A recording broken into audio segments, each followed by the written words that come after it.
Salut tout le monde, très urgent. Aujourd'hui, nous venons d'apprendre que l'une des plus grandes régions du Mali, toute la région de Bandiakara, est désormais sous contrôle des terreaux.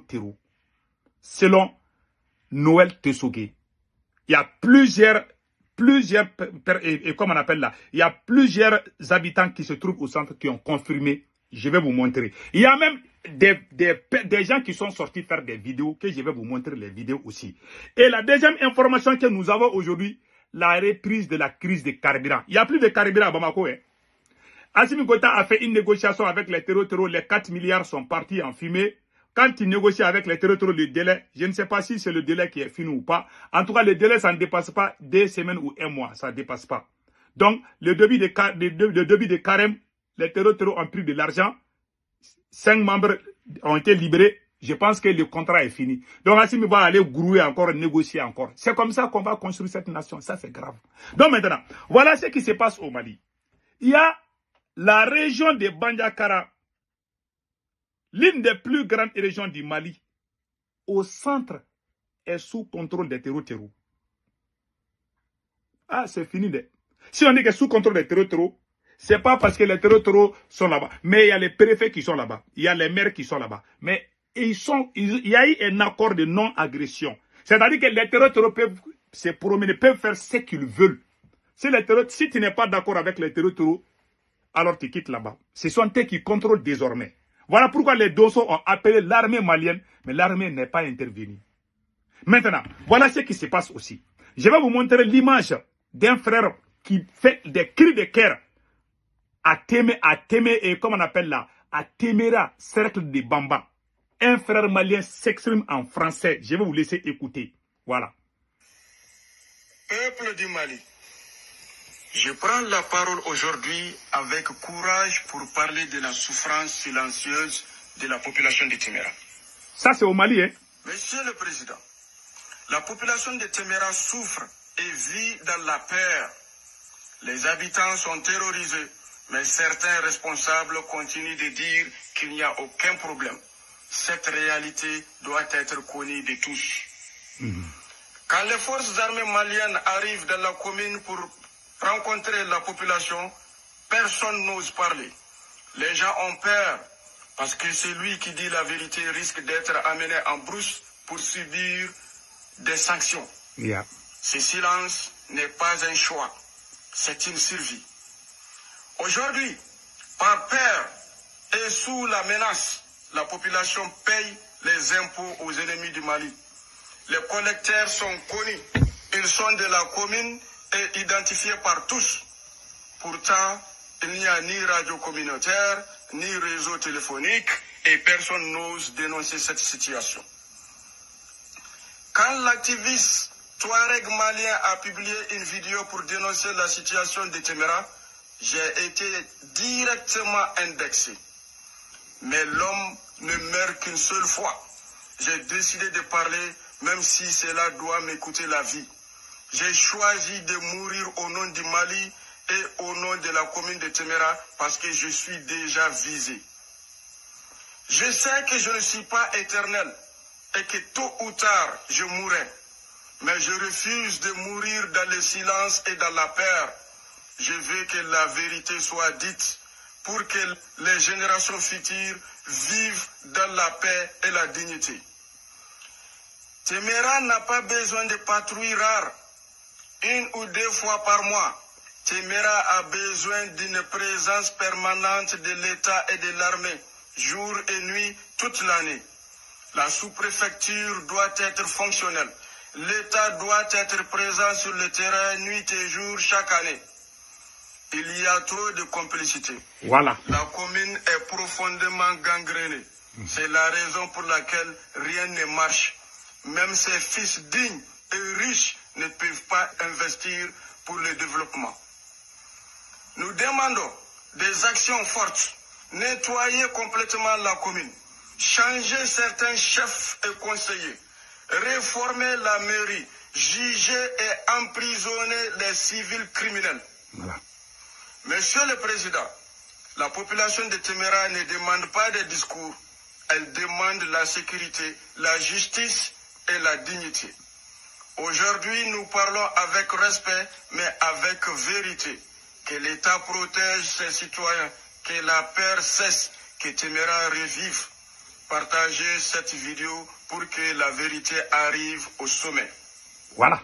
J'espère que tout le monde a compris. Il y a un vieux aussi qui a dit que tout ce qui se passe contre les Dogons là, que c'est la faute au président Assimi Goïta. Je vous laisse écouter le vieux là. Voilà.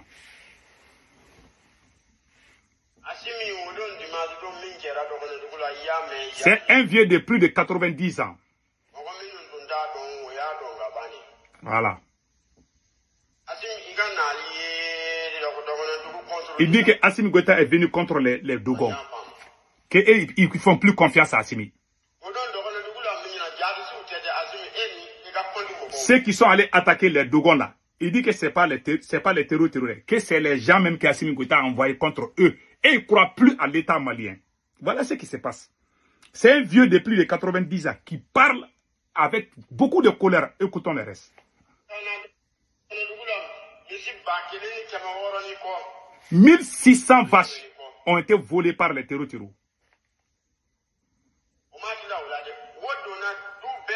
Ils sont allés dans nos maisons, fouiller nos affaires.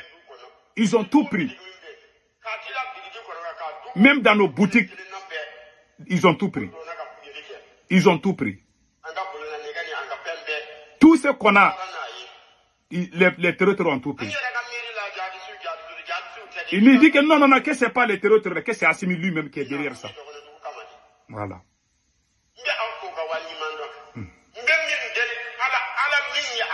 J'ai pris Allah le Tout-Puissant.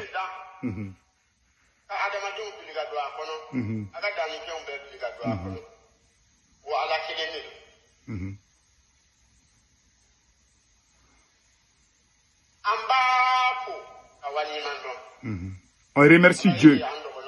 On demande, on prie Allah de punir tous ceux qui sont en train de nous faire du mal.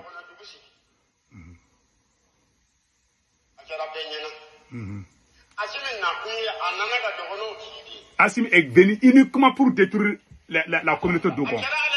Dieu voit tout. Je ne suis pas en train de mentir. On est au mois de carême.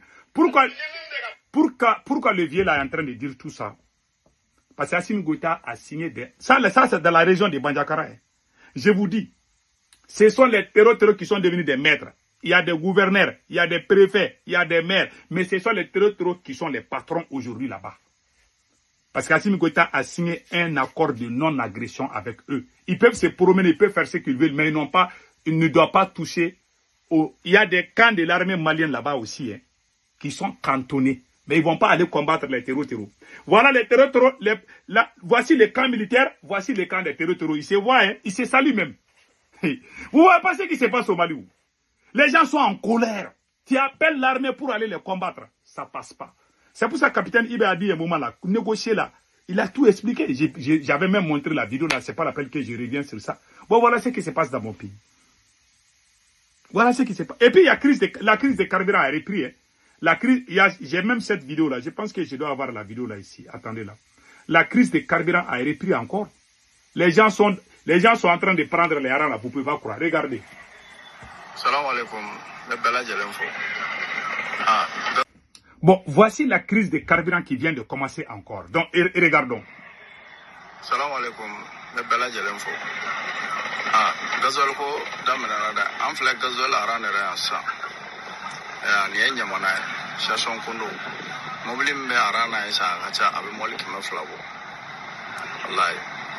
Bi carburant wara te shashon kono comportement fila le tigra. Voilà. 9000 litres fila. Voilà. Donc, voilà une autre. Aujourd'hui, c'est le 25 février 2026. Station Sheli Minfleni, Place Kamna. Ewa, gasoil la kebe bo camion station na kanaka do kare kono ya maya ayere kan la ye. Aya la ye kaka. Tout ça, c'est des rangs comme ça. Tout ça, c'est des rangs. Donc, voilà ce qui se passe. Les rangs là, ça dépasse même 1 kilomètre. Assimi Goïta avait signé des accords avec les terreaux. Bon, je ne sais pas l'accord là, parce qu'il y a des accords qu'Assimi Goïta signe, c'est 2 semaines, 1 mois, 10 jours, ou bien 5 jours, ça dépend. Et puis ça coûte cher à l'État malien. Peut-être qu'Assimi va aller négocier encore avec ses amis terreau encore, pour que les carburants viennent encore. Vous allez voir, Assimi va aller négocier encore. Il va les donner encore de l'argent. Voilà, comme ça, il est en train de gérer le Mali. Moi, je demande aux soldats patriotes de ne pas baisser les bras, de s'unir pour chasser ces gars-là. Je vous jure, Assimi Goïta ne peut pas. Il ne peut pas gérer le Mali, c'est impossible. C'est le message que j'ai. Je demande à tous les militaires patriotes de chasser ce monsieur. Il ne peut pas. Tous les bons citoyens qui pouvaient vraiment gérer ces pays, il les a tous mis à côté. Il a amené ses copines, ses amis, sa famille. Voilà pourquoi les pays n'avancent pas. Les autres avancent, nous reculons. Voilà ce qui se passe. Fin de citation.